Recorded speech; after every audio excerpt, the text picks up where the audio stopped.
Hey guys, Fox here. Today we're going to be talking about two pretty big topics about the UFL, which one of these came out earlier today and one came out a couple of days ago. And those are, of course, the AJ McCarron release news of the St. Louis Battlehawks officially releasing him, and the NFL to UFL pipeline and how it exactly works coming out by James Larson. So we're going to start off with the quicker one, get right on into it with how the NFL cuts work. So I say NFL cuts because if you haven't noticed by what certain teams are signing, there is technically a pattern because there are actual rules in place for signing players from teams. So again, I'm only looking at two of the parts, the two major parts about the whole article James Larson posted. So essentially what this is that if you are part of the last three drafts in the NFL, you are limited to what team you can sign to essentially. And each UFL team has a couple of teams that they follow. Essentially like the Arlington Renegades, they get Arizona, Cleveland, Dallas, and Pittsburgh. The Stallions get Atlanta, Carolina, the Chargers, and the Rams. Defenders, KC, Philadelphia, Washington, Baltimore, etc. Essentially, you get about four teams that, for the most part, are near you. Some a little bit farther than others because, again, the UFL is just an East Coast league pretty much. But again, it is based on the past three drafts. So what this means is that if you're somebody who was drafted in, let's say, 2021, that means that you are free to go anywhere. But if you were drafted in 2022, 23, and the last team you played for was the Colts, you would have to go to the Roughnecks with a couple of workarounds. So one thing that you probably have realized is that there have been a lot more trades than usual. Usually with spring football, we see about in all honesty, about one trade per season. And we've already had, if I'm not mistaken, about four to this point, maybe even five. And that's because of the way of signing players. Where if you want to go to a specific team or a specific team wants you, you do have to do these trades to do it. With one other option being a 10-day window kind of thing. Larson uses the example if a player from Cleveland wants to go to Michigan and he knows the Panthers are offering him a contract, there's a 10-day window which would give Arlington 10 days to offer that player a contract. And if not, his overall rights are waived. But naturally, if you're a UFL team and you see that, you're going to want to try and, stick it to the other team. You sign him, you force a trade to get somebody you want, right? That's why I've seen trades like the Stallions and Renegades with Price for Martin, and a lot of other things like that have happened. So that's a pretty big deal onto how this whole thing works. Now, this is something that does roll over year to year. So next offseason, it will be the 2023, 24, and 25 drafts instead of the 22, 23, and 24 drafts. Overall, my thoughts on this is a good thing. Look, they don't have a real territorial draft like, the AAF, if I'm not mistaken, they had one. So you don't have that territorial draft where you're getting these players from college that play near you, but you are getting NFL players that were somewhat nearby. Again, I say somewhat because some of these teams you're talking about really far, like, yes, of course, for Michigan, right? Getting the whole NFC North are all relatively close to you, especially Detroit, obviously. And then other teams like the Battlehawks are a bit more of a, Denver, New Orleans, a much wider area because, again, East Coast problem with the UFL. But this is a system that I think is overall pretty solid. It allows for more trades to happen, which, of course, are big news whenever they happen. And it allows for talent to be at least somewhat local, this time in a pro level of local instead of a college level local. Let me know what your thoughts are down below on this. But now it's time to get to the big news that came out a few days ago, and that's the AJ McCarron release news. So there's the whole quote that Anthony Becht had, which essentially came down to they love what he's done for the team, but they want to try and do something different with the quarterback position in the future, and having AJ would basically hurt them in that regard.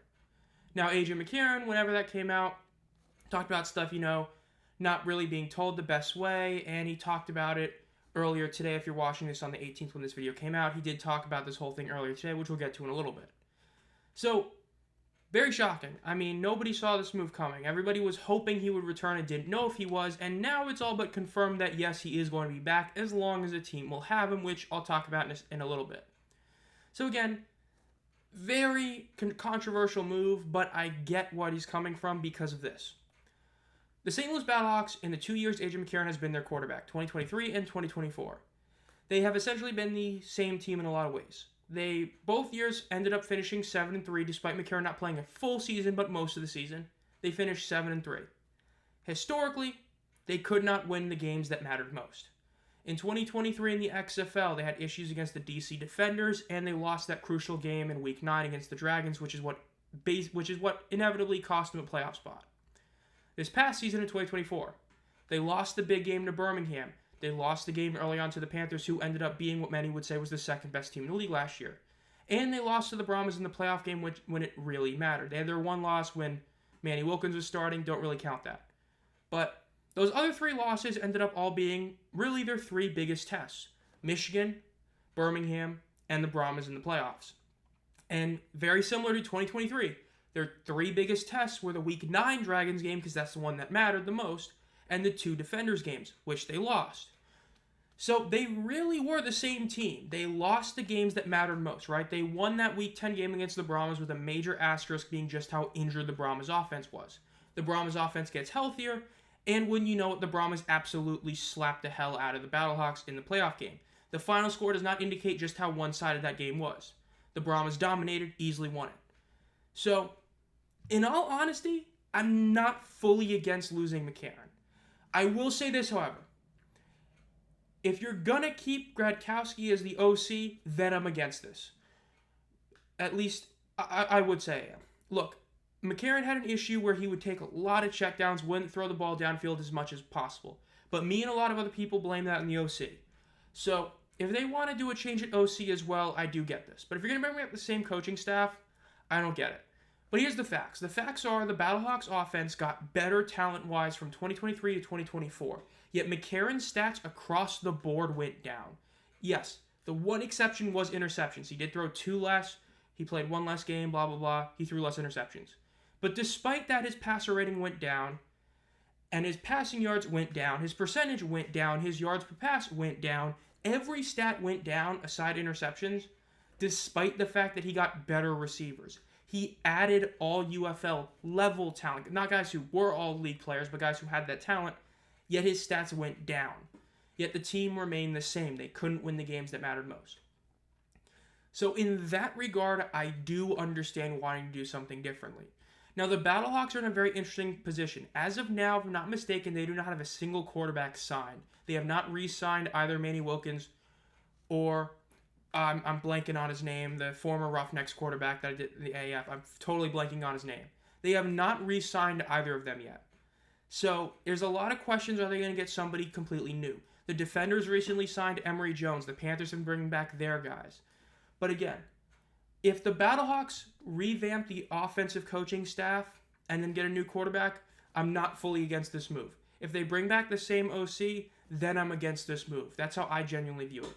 Because I think the issue is more on the OC than the quarterback.